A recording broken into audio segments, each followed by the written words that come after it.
Casa Susanna was mostly ruled, sort of, by Susanna. And Susanna was more of the school, girls want to have fun.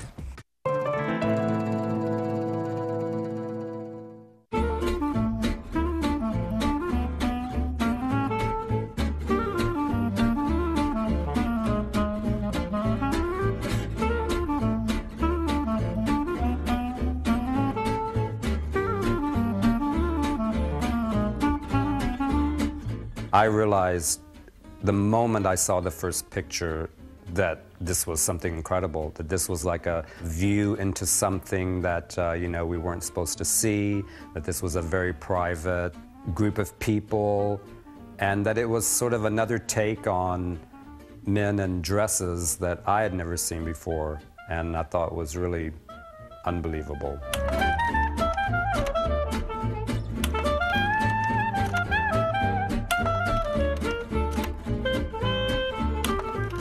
Casa Susanna was near New York City. It was a large resort. It was supposed to be 150 acres. It was an old vacation camp.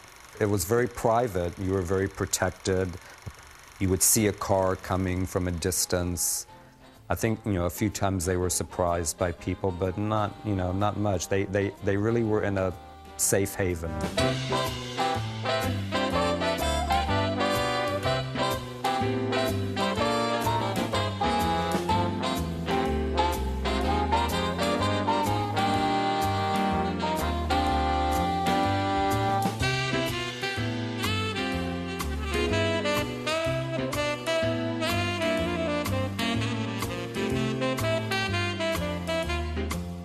It was very unusual, yeah, and as far as we have found out, it was basically the only place like this that existed on the East Coast. It was not that unusual to have transvestites, but it was very underground. It was very secret. They were very afraid. They would just dress up in their room and not dare go out. The way that kind of word was spread about the resort was because Susanna was a columnist for a transvestite publication, and she would simply advertise it in the publication. $25, including meals for the weekend, and you can be dressed and walk around this estate in the daylight as a woman.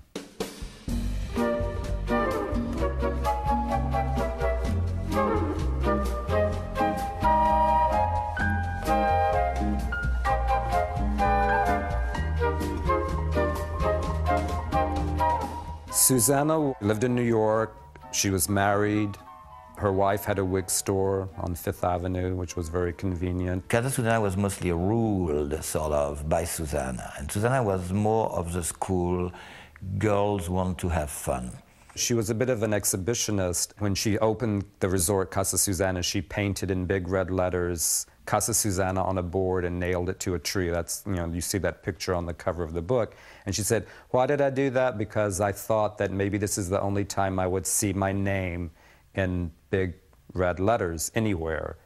So we feel like now, listen, girl, you're a star now. You really are the star you always wanted to be.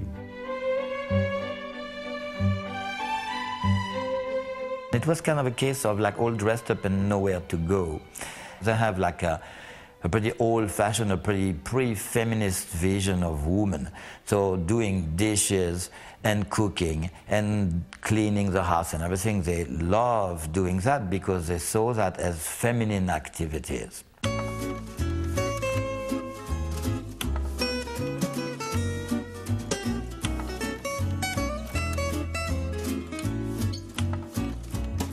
What's so incredible is that these people created a secret society to be ordinary.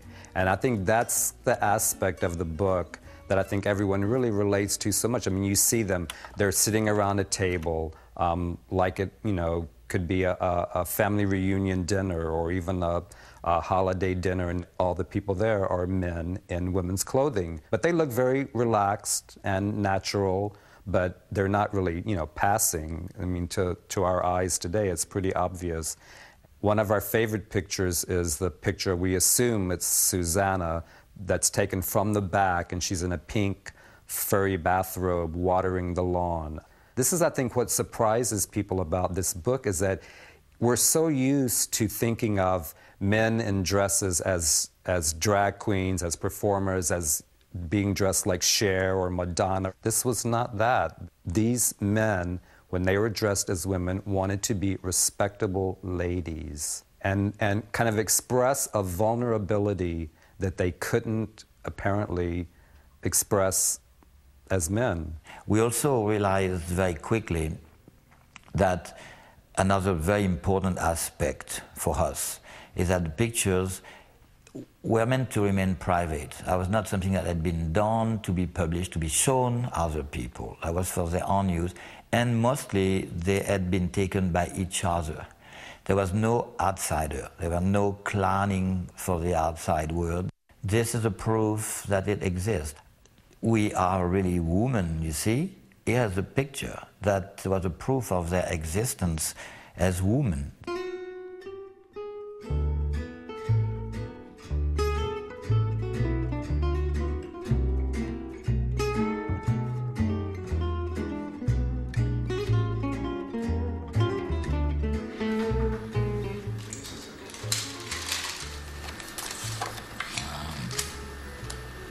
This is a very exuberant one. Yeah, she's like that tree hugging.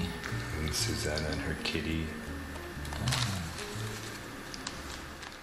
Basically, they say the antique business is the 3 Ds: death, divorce, and debt. So we always just kind of assume that Susanna must have died. Maybe her things were like in a storage locker someplace and she never picked them up. What's happened to her has been one of the mysteries of this story. Apparently at some point in the late 60s, I guess the resort sort of stopped existing and she kind of dropped out of sight. And no one's ever been able to confirm really what happened to her. This was Susanna's first resort, the Chevalier d'Eon. Yeah, that's it. Historic. We said the last thing we wanted to do, you know, to like basically art people, expose them publicly when that was something that was obviously meant to remain private. But it was a long time ago. And we thought this is really too interesting. The world has to see it. We have to share it with other people.